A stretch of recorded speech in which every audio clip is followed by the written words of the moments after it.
नमस्कार साथियों, स्वागत है आपका हमारे और आपके YouTube channel learn with Nand Kishore सागर में।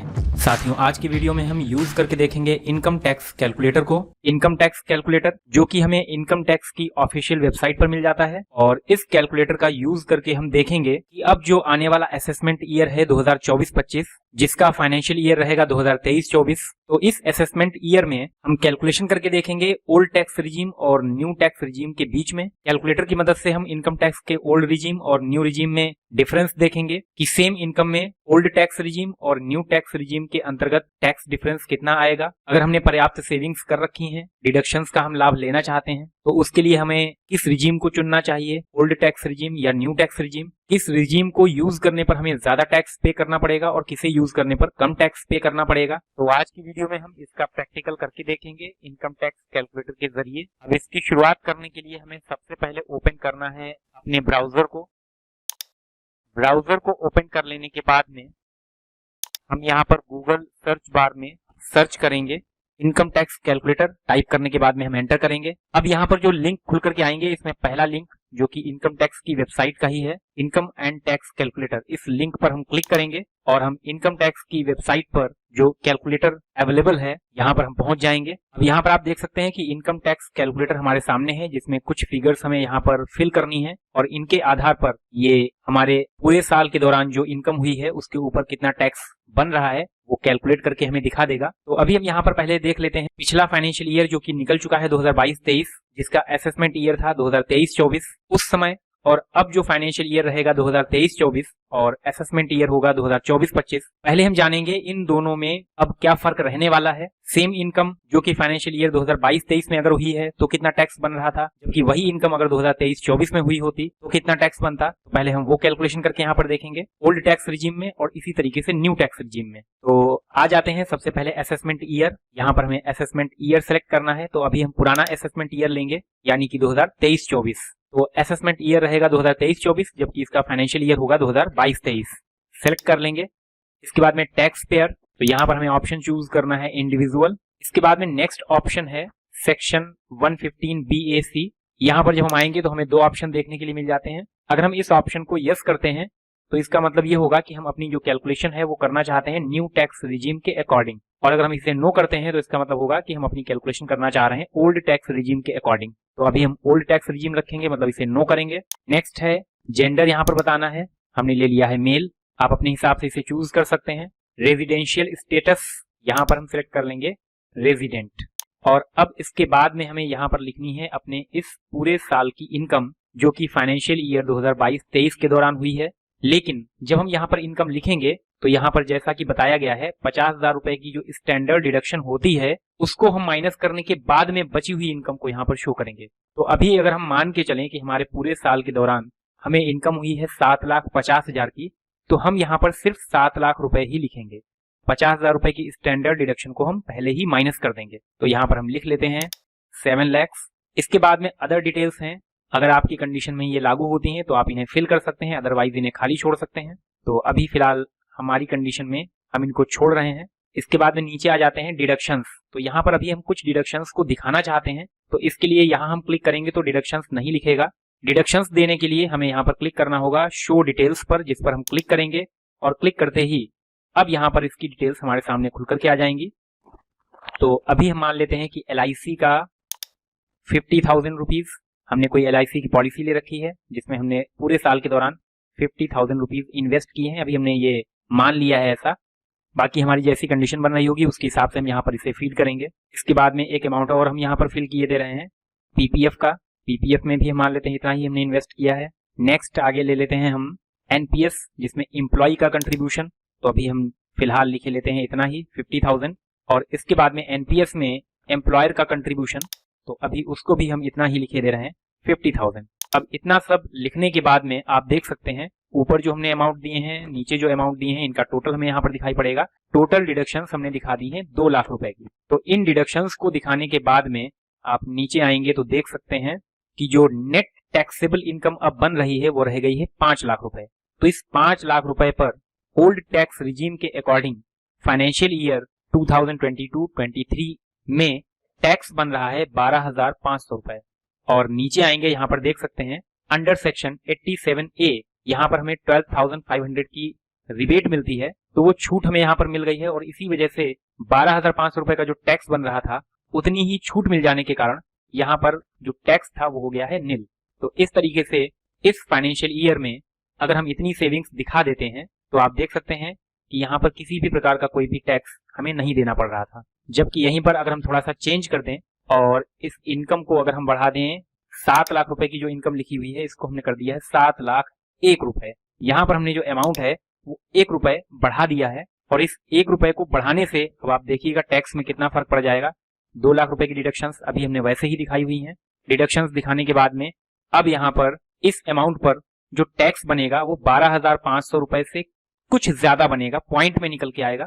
हालांकि यहाँ पर पॉइंट में वैल्यू नहीं लिखी हुई है, पॉइंट में 12,500 रुपए से ज्यादा होने की वजह से अब यहाँ पर हमें 12,500 रुपए की जो छूट मिल रही थी वो छूट अब नहीं मिलेगी और इस वजह से यहाँ पर आप देख सकते हैं कि ये पूरा टैक्स और इसके ऊपर भी एजुकेशन सेस यहाँ पर अप्लाई होता है, तो वो भी लग जाने के कारण से अब हमारे ऊपर जो टैक्स बन गया है वो बन रहा है 13,000 रुपए। तो यहाँ पर हम सीधे से देख सकते हैं, यहाँ पर हमने सेविंग्स भी दिखा रखी थी 2 लाख रुपए की, तो उस वजह से हमारा जो अमाउंट था 5 लाख, जो नेट टैक्सेबल इनकम थी वो 5 लाख रुपए से ऊपर चली गई।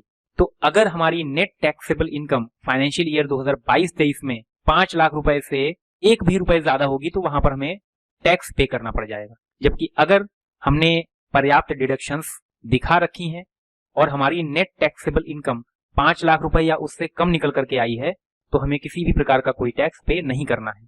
और इसी को देख लेते हैं, अगर ये 7 लाख रुपए का जो अमाउंट हमने लिखा हुआ है इसको हम फिर से कर देते हैं 7 लाख रुपए, और अगर हमने किसी भी प्रकार की कोई सेविंग नहीं कर रखी है तो हम इनको सभी को यहाँ से हटा देंगे। इन सभी अमाउंट को हमने यहाँ से इरेज कर दिया। अब किसी भी प्रकार की कोई भी डिडक्शन हमने यहाँ पर नहीं दिखाई हुई है, टोटल डिडक्शन हमारी 0 है। टोटल इनकम हमारी 7 लाख रुपए निकल करके आई है, नेट टैक्सेबल इनकम हमारी 7 लाख रुपए निकल करके आई है और इस 7 लाख रुपए की जो हमारी नेट टैक्सेबल इनकम है इसके ऊपर ओल्ड टैक्स रिजीम के अकॉर्डिंग टैक्स बन रहा है 52,500 रुपीज का, और इसके आगे इसमें एजुकेशन सेस भी ऐड होगा, ये आप देख सकते हैं। तो टोटल टैक्स बन रहा है 54,600 रुपए।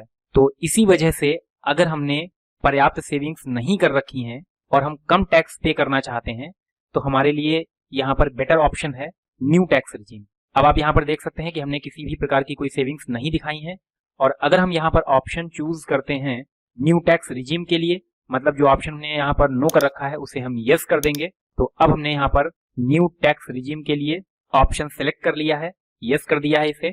सेविंग्स हमारी नहीं थी, इस वजह से हमने इस ऑप्शन को चूज किया। नेट टैक्सेबल इनकम हमारी 7 लाख रुपए की है, लेकिन इसके बाद में जो टैक्स कैलकुलेट हुआ है वो आप देख सकते हैं कि पहले से काफी कम है, और एजुकेशन सेस के ऐड हो जाने के बाद में टोटल बन रहा है 33,800 रुपए, जबकि पहले ये अमाउंट कहीं ज्यादा था ओल्ड टैक्स रिजीम में। जबकि न्यू टैक्स रिजीम में यहाँ पर जो टैक्स कैलकुलेट हुआ है वो ओल्ड टैक्स रिजीम के मुकाबले काफी कम है।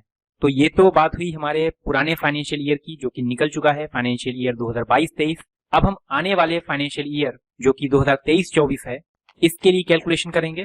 तो सबसे पहले हम यहाँ पर ले लेते हैं असेसमेंट ईयर। तो जो असेसमेंट ईयर होगा हमारा फाइनेंशियल ईयर 2023-24 के लिए वो होगा 2024-25। तो हम इसे सिलेक्ट कर लेंगे। सेलेक्ट करने के बाद में बाकी सारी चीजें इसी तरीके से रहेंगी। अभी हम ओल्ड रिजीम के लिए ऑप्शन नो को सिलेक्ट कर लेंगे। इनकम हमने सेम रखी हुई है वही 7 लाख रुपए की, और हम यहाँ पर किसी भी प्रकार की कोई डिडक्शन फिलहाल नहीं दिखा रहे हैं।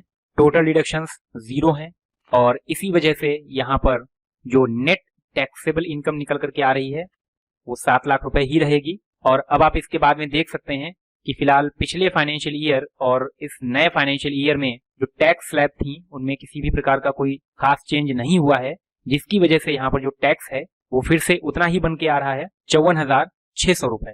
तो 7.5 लाख रुपए की इनकम पर 50,000 रुपए का स्टैंडर्ड डिडक्शन हमने ऑलरेडी पहले ही माइनस कर दिया था, तो 7 लाख रुपए बचे हुए वो हमने यहाँ पर दिखा रखे हैं। डिडक्शंस हमने किसी प्रकार की नहीं दिखाई हैं, पर्याप्त सेविंग्स न होने के कारण हमने उनको यहाँ पर शो नहीं किया हुआ है। तो उस कंडीशन में हमारे ऊपर जो टैक्स निकल करके आ रहा है वो बन रहा है 54,600 रुपए। जबकि अगर हम यहीं पर ऑप्शन सेलेक्ट कर लेते हैं न्यू टैक्स रिजीम के लिए, ऊपर आने के बाद में हम इस ऑप्शन को कर देते हैं यस।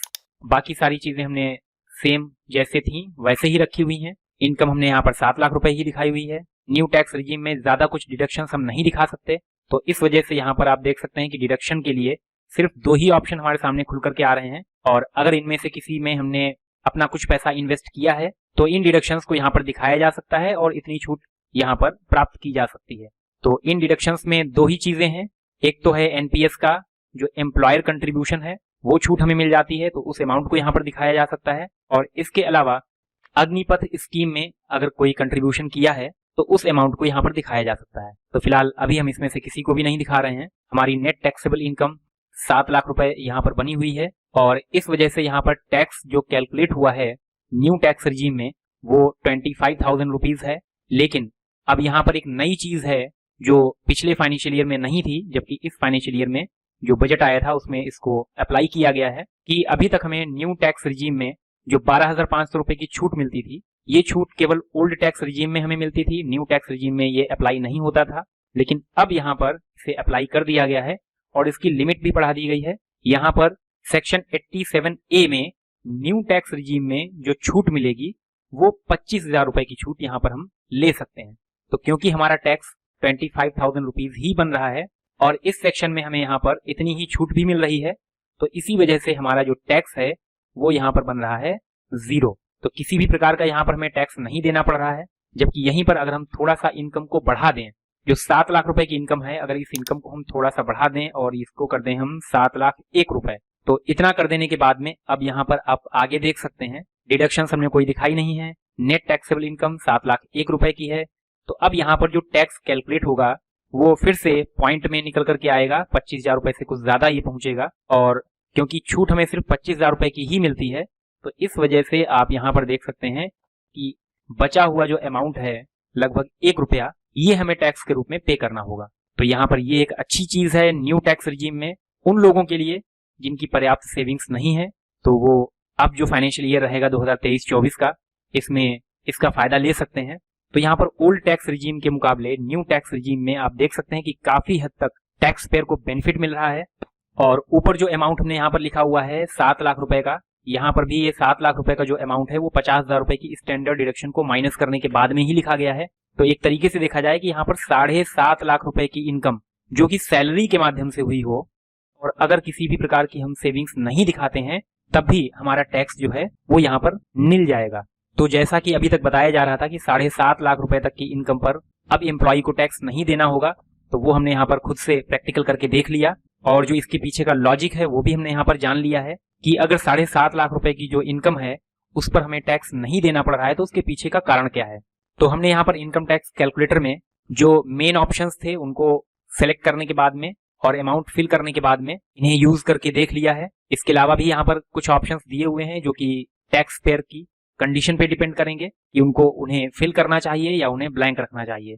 तो इन्हें आप अपनी जरूरत के हिसाब से फिल करेंगे, अदरवाइज इन्हें खाली छोड़ देंगे, और इस तरीके से आप अपने आप से इसका प्रैक्टिकल करके देख पाएंगे कि कितनी इनकम होने पर, कितनी सेविंग्स को दिखा देने पर कितना टैक्स आपको पे करना पड़ रहा है या आपको कोई टैक्स पे नहीं करना पड़ रहा है। तो ये जानकारी आप यहाँ पर आकर के अपने आप से कर सकते हैं। तो आज की वीडियो में इतना ही, और अगर आज की वीडियो आपको अच्छी लगी हो तो इस वीडियो को लाइक करें, इस जानकारी को अपने फ्रेंड्स के साथ में शेयर करें, और अगर आप इस चैनल पर नए हैं तो इस चैनल को सब्सक्राइब कर लें और साथ ही बेल आइकन को प्रेस कर दें ताकि आपको नोटिफिकेशन के माध्यम से फ्यूचर में आने वाली अन्य वीडियोस की जानकारी आपको मिलती रहे, क्योंकि इस प्रकार की टैक्स से संबंधित जानकारी हम अपने इस चैनल पर आपको देते रहते हैं।